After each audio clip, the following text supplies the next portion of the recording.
Hi everyone. In this video, we'll be seeing about milling operation. So in previous videos, we saw about what is lathe and what are the operations can be done in lathe. So in the lathe, we'll be using a single point cutting tool. Whereas in a milling operation, so the main purpose of the milling operation is to produce some flat surface or to produce some profiles like gears. So gears, all these things are made with the help of a milling machine. So first let us see what is the purpose of this milling machine. It is a process of machining which is using rotary cutters. So the main purpose of the milling machine, it uses a multi-point cutting tool, that is the cutter which has us multiple cutting edges, which is used to remove material by rotating. Here the workpiece will be kept stationary but the cutter will be rotating. In lathe we saw that the workpiece will be rotating and the tool is stationary, it moves forward and backward. So likewise in an opposite manner, here the tool rotates and the workpiece is kept constant. This is done by varying direction in one or several axes, cutter head speed and pressure. Milling, it covers a wide variety of different operations and machines on scales from small individual parts to large heavy duty gang milling operations. So it is one of a commonly used process for machining custom parts to precise tolerances. So milling, it can be done with a wide range of machine tools. The original class of tools for milling used is called as milling machine. Often it is also called as mill. After the advancement of CNC, computer numerical control, in 1960s, milling machines evolved into machining center. So in the CNC we saw about this machining center, which is the advancement because of the CNC machine, that is computer numerical control. Milling machines, it is augmented by automatic tool changers, tool magazines or carousels, CNC capability, coolant system and enclosures. Milling machines centrally classified as vertical center milling machining center or a horizontal machining center. So this is about the introduction of milling machine. So the next one is the there are two types of milling that can be done. One is the up milling, the other one is down milling. So this up milling, it is a conventional milling process. So this diagram, it represents the up milling process in which the arrow indicates the rotation of cutter. So usually feed has to be given in this direction and it rotates in a direction opposite to that of the feed and it removes the material from the workpiece. So it is also called as a conventional milling or a climb up milling. It is climbing up. Okay, so you can see here the curve is like this. It is climbing up, which is moved against the feed direction. It moves in a direction opposite to that of a feed. With the reference to the adjacent figure, you can see that the cutter rotates in an anti-clockwise direction. So the arrow, it represents the anti-clockwise direction, while the direction of the feed, actually it is in a clockwise direction. If it is going from right to left, but it is going in a direction opposite to that of a feed. So due to this opposite motion of the width of the cutting chips gradually increases from minimum to maximum. There is a massive friction between the cutter and the workpiece, which results in generating large amount of heat. When it is moving in a direction opposite to that of heat, a large amount of heat is produced. And the next one is down milling. So the down milling is extremely opposite to that of an up milling. So up milling process, it rotates in an anti-clockwise direction, whereas down milling, it rotates in a clockwise direction along the direction of feed. So this method is used widely than the up milling process, since the heat produced during this machining process is comparatively very much less than that of a up milling process. So here in the diagram you can see that it rotates in a clockwise direction, it moves in a direction of the feed, and so the heat produced is comparatively less than that of an up milling process. So here are the differences between up milling and down milling. It also termed as a conventional milling. It is also called as climb up milling, whereas down milling is also called as a climb down milling. The rotary cutter, it moves against the motion of feed. The rotary cutter, it moves in the same direction as that of a feed. Here, while cutting the workpiece from right to left, cutter rotates in anti-clockwise direction. In down milling, while cutting the workpiece from left to right, cutter rotates in a clockwise direction. The material from the surface or a cutting chips are thrown in upward direction. That's why it is called as up milling. Here, the situation is opposite to that of an up milling, as cutting chips are removed in downward direction. Therefore, it is called as down milling. So here some other differences also there. So for up milling, it requires large amount of force compared to that of a down milling. For down milling, very less requirement of force is needed. So in up milling, you will get a poorer surface finish, whereas in down milling, it gives a better surface finish. The chip width increases from 0 and then increases as the process goes on, but the chip width, it changes from maximum to minimum value.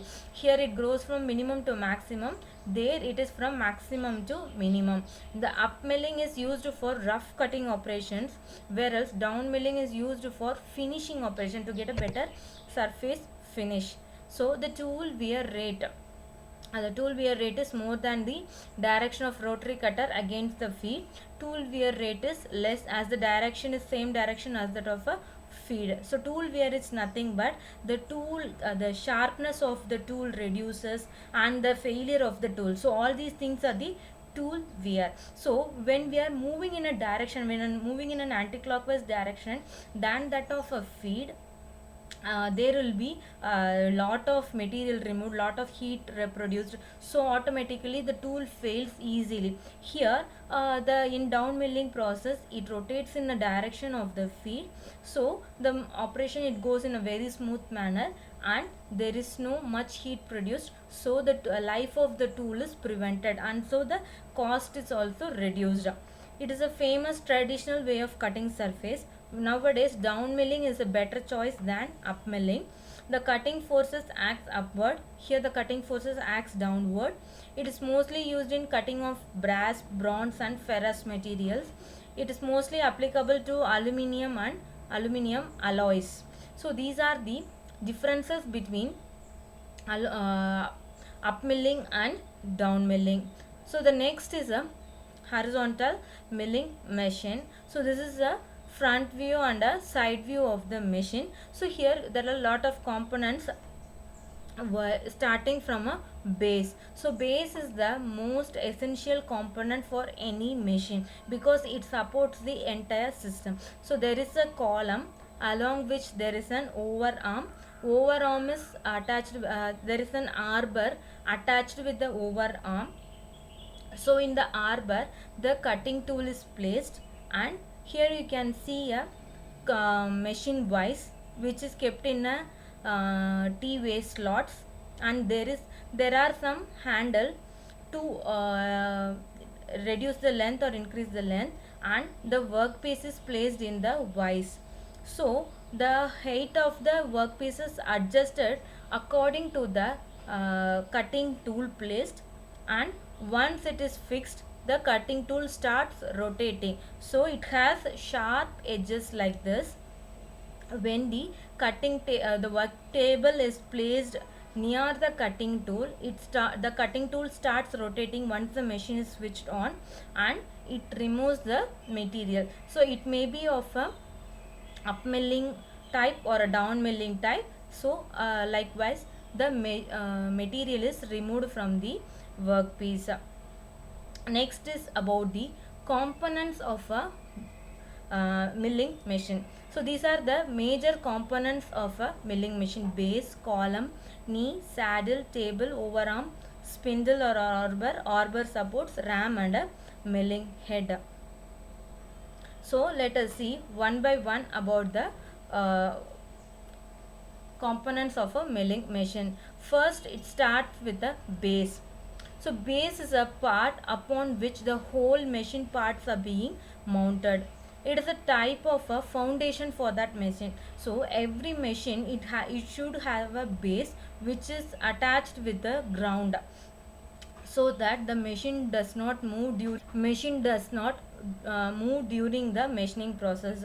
So the base is usually made up of cast iron. For all the machine tools, the base is made up of cast iron because it should withstand the vibration, because while removing material, either it may be up milling process or a down milling process, there will be some vibrations and there will be some heat produced, so that machine should withstand all these things. So if machine should withstand all these things, the base should be of a very strong material and it should have a good strength and rigidity. It also helps in the absorption of shocks. Cutting fluids can be also stored in the base. The next component is about the main supporting frame, which consists of all the driving mechanism and the motor is called the column. A knee. A knee is quite similar to that of a human knee. The knee is an important part of the machine which supports the other parts like saddle and table. The knee is attached to the column and has guideways which it can move up and down with the help of the elevating screw for adjusting its height. The next one is saddle. Saddle is present on the top of the knee which further carries the table. Its basic function is to support the table. A saddle can slide on the guideways which are exactly at 90 degrees to the column face. Saddle moves crosswise in or out on a guideways provided on the knee. And the next one is table. A table is present in the top of the saddle. The table consists of T-slots which are some fixtures used for holding the workpiece on the table. So above the T-slot is a vise which helps in supporting the workpiece, in which the workpiece is fixed. Next is a overarm. So overarm is nothing but the topmost one where the arbor is present. So it supports the arbor and the spindle. So this spindle or arbor, it is the top portion of the column that contains the spindle. The spindle is also an important part of a machine as it is a part where multi-point cutter is attached. So the power required for the rotation of the spindle is obtained from the motor through belt, gear and clutch assembly. The next one is about the working of the milling machine. So we saw about the components of a milling machine. So how the working of the milling machine occurs. So the working principle employed in the metal removing operation on a milling machine is that a work is rigidly clamped on the table and the machine and the revolving cutter which has a multiple teeth is mounted on the arbor. The cutter revolves at a very high speed and the work is fed slowly past the cutter. When the work is fed in the cutter, longitudinal or cross direction, depending upon the type of milling machine used. As the work proceeds, the cutter teeth removes the metal from the surface of the job to produce a desired shape. So this is about the working of the milling machines. Thank you.